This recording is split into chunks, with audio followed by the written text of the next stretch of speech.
কেমন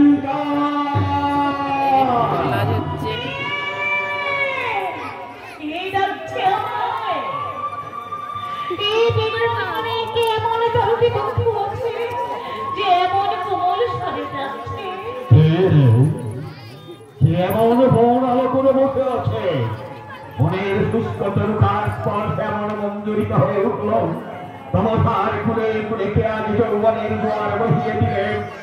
আচ্ছা মিলিয়ে দেখি রামায়ণের পুঁথির সঙ্গে অযোধ্যা রাজলক্ষ্মী বাল্মীকির মানস কন্যা। মা আমার ভাঙা ঘরের রাজ অতিথি কোথায় রাখবো তোকে আমি? কি আছে আমার কি দিয়ে তোমার অভ্যর্থনা করবো মা? আমি বাল্মীকি তোমার পিতা। তুমি আমার মানুষ কন্যা আমার লেখনীতে রূপ গ্রহণ করেছ। আমি বহুদিন তোমার মাতৃমূর্তি ধ্যান করেছি। তুমি আমার সেই চিরপরিচিত জনকনন্দিনী সীতা। আমি যাব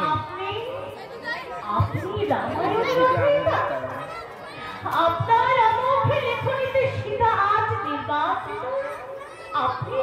আপনি বলে দেবেন এখন আমি কি করবো কোথায় যাবো?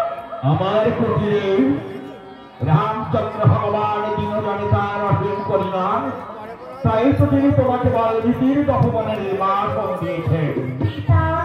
অযোধ্যায় ছিলে তুমি রাজবধূ, বাল্মীকির তপবনে তুমি মাতৃরূপে বিকশিত হও।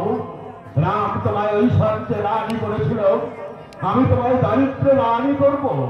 মনের এই তরুণতা তোমার প্রজা বন্য হয়নি তোমার সহচরী, গণনা তিনি তমসা তোমার দাঁড়ি, আর আমরা তোমার মাতৃভক্ত সন্তান। এসো এসো মা এসো, নিষ্ঠুর অযোধ্যা তোমায় পায়ে ফেলেছে, আমি তোমায় মাথায় করে রাখবো।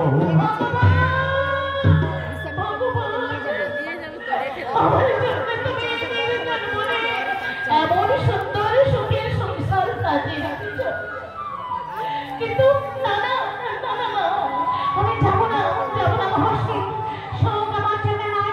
আমি যাবো না, সুখের জগৎ থেকে আমি নির্বাসিত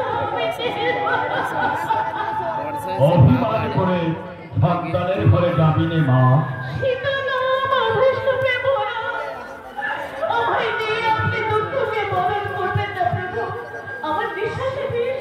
সেই বিষ আমি পান করত, রাম নাম জপ করে সুধা পান করেছি, দেখি সীতা মানে কত বিষ।